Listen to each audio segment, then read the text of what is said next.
Hey, I'm Nate Savage, and in this lesson, I'm going to share with you 7 mistakes that I see a lot of guitar players make, and this is both newer guitar players and people who have been at it for a while. If you're just starting out on the guitar, these tips are going to help you not develop bad practice habits, and they're going to help your practice times be more productive too. If you've been playing for a while, these tips are going to help you get some bad habits out of your practice routine and help you see a lot more productive practice too. So out of these 7 mistakes, some of them are conceptual and some of them are actual physical things on the guitar. We'll cover both. The number 1 mistake that I see guitar players make is not setting goals. I get emails from people all the time telling me, Nate, I just don't know what to practice next. I'm not getting any better. What am I doing wrong? When I get an email like that, I reply back. The first thing I ask them is, have you set goals for your guitar playing? And most of the time, the majority of the time, the answer that they give me is no. Now, if you don't set goals, you're not going to be able to break those goals down into practice points that you fill your practice time with. And your goal shouldn't be something like, I want to be a great guitar player. That's way too general. There's no way that you can really break that down. Your goal should be something like, I want to be able to play this particular song, or I want to be able to play blues leads over a 12-bar blues progression. When you set realistic goals like that, what's going to happen is you're going to be able to break them down into small practice steps to fill up your practice time. Let's take that last one that I said. If you want to be able to play blues leads over a 12-bar blues progression, you can break that goal down into learning the blues scale, working on your left and right hand technique, learning blues licks, learning blues theory, and playing along with blues jam tracks too. Look at these goals you make like a big steak dinner. You're not going to stick the fork in the entire steak and shove it in your mouth. You're never going to get it down and it's not going to be good. You're going to cut that steak up into bite-sized pieces or a practice routine, and it's going to be really good that way. It's going to be really effective. Now, failing to set goals for your guitar playing leads us to the second mistake that guitar players make, and that's noodling away your valuable practice time. Now, we all do this. I'm guilty of it. You're guilty of it. We all do it, no matter if you have 20 minutes to practice or if you have 2 hours. How many times have you sat down and just gone over stuff that you already know or that you're already good at? And you know, that's fun. It's very therapeutic. That's one thing that's awesome about the guitar. But you can't let that get in the way of your time you've designated to reach your goals on the guitar. So one way around this is to actually schedule time just to noodle and have fun on the guitar. Take however many minutes you want per practice session or however many hours per week and set it a time just to noodle and have fun on the guitar. When you do that, you're going to keep that noodling time separate from your actual designated practice time that you use to reach your goals on the guitar. All right, let's get into some actual physical mistakes that guitar players make when playing the guitar. The first one that I see a lot, especially in newer guitar players, is they tend to lock their wrist and just play from their elbow and only use downstrokes, kind of like this.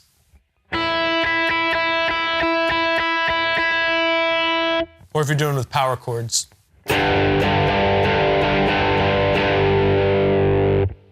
That's bad for a couple of reasons. The first reason is after a while that can kind of open the gateway to some injuries and some fatigue with your elbow, and that's never good. The second reason it's bad is because it's extremely inefficient and it makes you work a lot harder when you're picking or strumming. So what you want to do is kind of free up your elbow a little bit and free up your wrist, and what you're going to do is use your actual wrist to make the motions.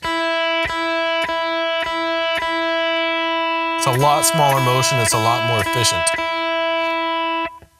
And what you want to do as well is start using upstrokes too. If you're not already, work on your upstrokes. A lot of new guitar players completely ignore that for a long time. Once you get your upstrokes going, put your down and your upstrokes together and make sure to use small motions and use your wrist.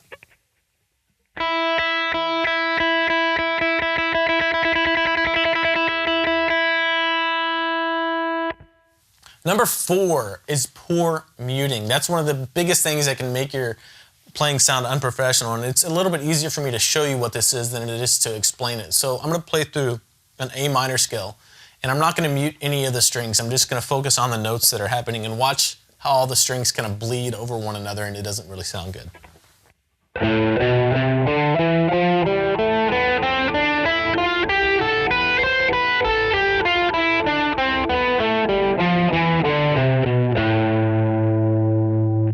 What you can do to fix that is learn how to mute the strings you're not playing with both your fretting hand and your picking hand. So, you know what, let's start with our fretting hand and I'll show you how to mute some strings with your fretting hand.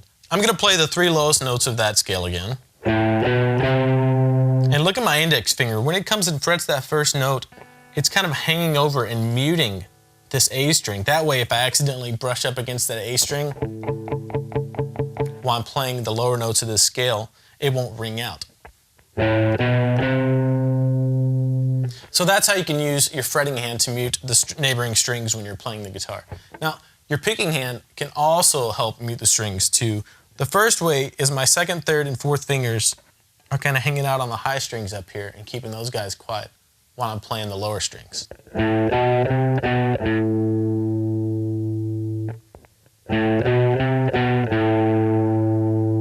Now, as I go up the scale, my thumb right here and the palm of my hand right here start to mute the lower strings. Just watch that as I go up the scale.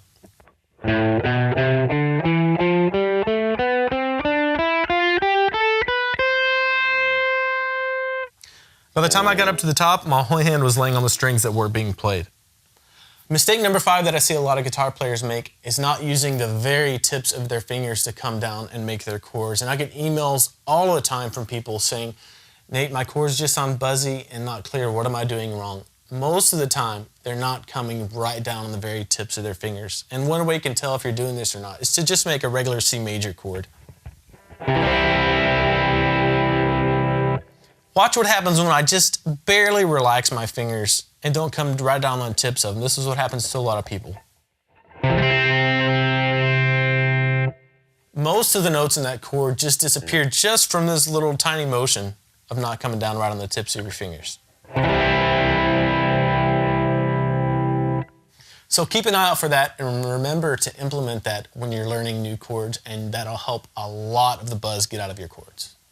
Mistake number 6 that I see a lot of guitar players make is not learning how to tune your guitar by ear really well. We live in a time where there are tuners all around us more than ever before, like traditional tuners or tuners on your smartphone or iPad or whatever. And we can kind of become a little bit over-dependent on that because you can be in situations where you're not going to have a tuner or where it's too noisy for you to use a tuner, right? So actually practicing tuning your guitar and checking yourself against the tuner is a great way to kind of hone in your skills for that. If you don't know the 5th fret method for tuning your guitar, it's out there. There are tons of places that have this information, but I'll just go ahead and show you how to use it using just to tune the A string. Let's just go to the 5th fret of the low E string right here and play that note. That's an A. And the next string over is an open A, right? So if you play those two notes, they should sound the same. I'm going to throw this E out a little bit.